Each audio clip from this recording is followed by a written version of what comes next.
So, Stu, we were just talking about, Putin and what Putin can do with nuclear weapons.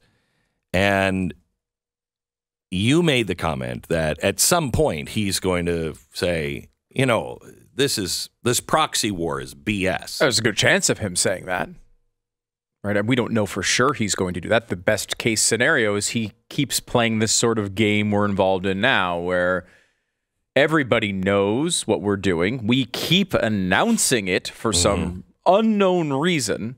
We keep telling everyone exactly how many missiles and drones and everything else we're sending over there, I guess, to brag about how nice we are to Ukraine. And he just keeps saying, well, we're still fighting with Ukraine and we're upset with the West, but they're not really involved in this war. The more desperate he gets, the more our efforts work and he starts losing, the more likely he is to acknowledge, hey, we're not losing to Ukraine, we're losing to America.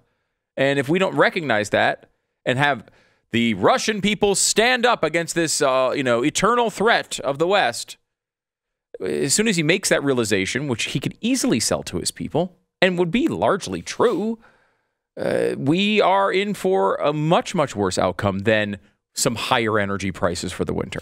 What's the worst kind of war that can be fought? What is the worst outcome?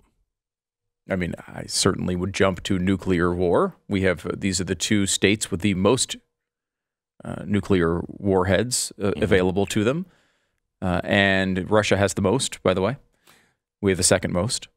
I believe I could make a case that a massive cyber attack that shuts down our entire system would be worse. It's possible. I mean, certainly you'd have many of the same results. You'd have millions dead. If there was an EMP attack, which would just basically take out all electrical, so you'd have no computers left. 90% of the population would be dead in a year. And that's not from you saying that. That's from a study. Stats. Yeah, stats done by, I can't remember, but by the Pentagon or for the Pentagon. 90% would be dead in the first year because nothing works and we're not able to do anything. We just think of just all of the breakdown. Your food, no trucks coming in.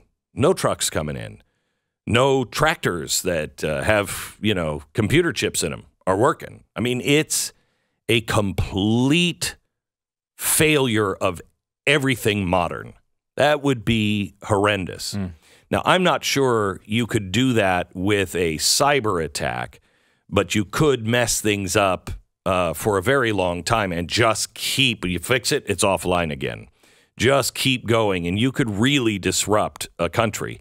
EMP it doesn't work. There's no way to fix it. You need all new chips, okay? But cyber have you ever wondered, the people of North Korea are starving to death. How are they affording to do all of this missile stuff? Because you can't trade. They're beyond SWIFT. They can't trade. They can't sell any. Nobody buys anything really from North Korea. What is it that they are making? How do they have the money? Well, originally it was counterfeiting. They were counterfeiting $100 bills, U.S. $100 bills, and just flooding the market with that and passing them off as good. That we caught on to, and we caught them, and we stopped them. So the next thing they did was start taking our patents, things like Viagra, etc., and making all of these pharmaceuticals. Knockoff pills. And then just flooding the market with fake Viagra and other pills. Made a lot of money. We caught them in that. Then they started something called the Lazarus Group, or they like to say the Guardians of Peace. Our intelligence community calls them Hidden Cobra. But let's just use the Lazarus Group now. Lazarus Group is made up of a whole bunch of people. We don't know how many people.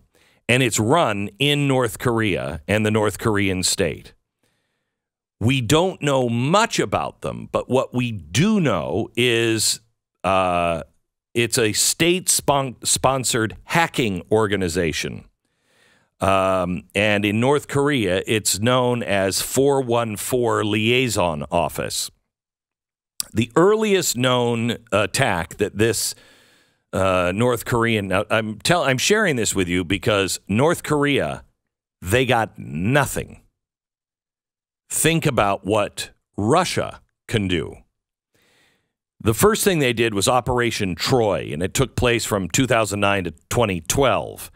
And it was a cyber espionage campaign that used DDoS techniques. And they were just targeting the government of Seoul, and they were just trying to give them, denial of service attacks.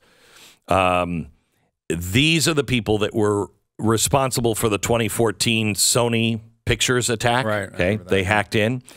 They have stolen $12 million from Banco del Astro in Ecuador, $1 million from Vietnam's, Ten Phoing Bank, 2015. They have also targeted banks in Mexico and Poland. In 2016, they had an attack on the Bangladesh bank. They stole $81 million in that heist, all just electronically transferred. They have stolen $60 million in U.S. in the Far Eastern International Bank of Taiwan. But then it gets a little dicey from there. They have been doing this, and they're getting stronger and stronger and stronger. They went into cryptocurrency because North Korea was really into cryptocurrency. Somehow or another, they cracked BitThumb, and they stole $7 million from that. Then the pandemic happened. These are the people that tried to hack in. Remember when you heard about AstraZeneca being hacked into, and people were trying to steal all of the formulas? Mm-hmm. I mean, let them have it. That was this group. Okay, so this is how they make money. The most famous attack, or infamous attack, it should be more famous than it is the Bangladesh bank robbery. And ever heard of the SWIFT network? Okay, SWIFT network is what we just banned Russia from using, right? We kicked them off the SWIFT network. That's how banks talk to one another. That's how bank transfers happen. So they went on, hacked into the SWIFT network, and they tried to steal from the Federal Reserve Bank of New York, but not our money. They wanted the money from Bangladesh. So they were posing as the central bank of Bangladesh. And several transactions went through. The first one was for $20 million, then $81 million, and then there was a misspelling and the word Jupiter on the next one. This is something that was happening when everybody was closed, and the system caught a misspelling on one of the big transfers, and it was big. It was a big transfer. I'm glad that the system caught it. They put Jupiter for some reason on the transfer. The word Jupiter appeared, and then there was a misspelling of one of the banks. And some low-level guy at the Federal Reserve's like, that's weird. System just kicked this out for a misspelling in the word Jupiter. And isn't Jupiter one of those banned ships from Iran that were not supposed to be doing any oil or anything? So he ran it up the flagpole, and they felt it was suspicious. And so they decided not to transfer because of a misspelling. This is how close they were. The Federal Reserve decided not to transfer $1 billion.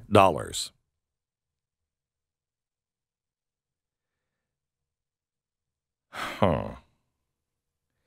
Imagine what could be done with $1 billion. Now imagine how loose we are with $60 billion and just sending it over to Ukraine. We have no idea where that money's going. That money could be circling back around into our elections. It could be circling back into radicals on our streets or people in NATO countries that are trying to do the work of whomever. We don't know where that money is. More importantly, everybody seems gung-ho on this war with Ukraine. And Europe is just starting to wake up and say, wait. People are going to freeze to death. Is this is what this is all about?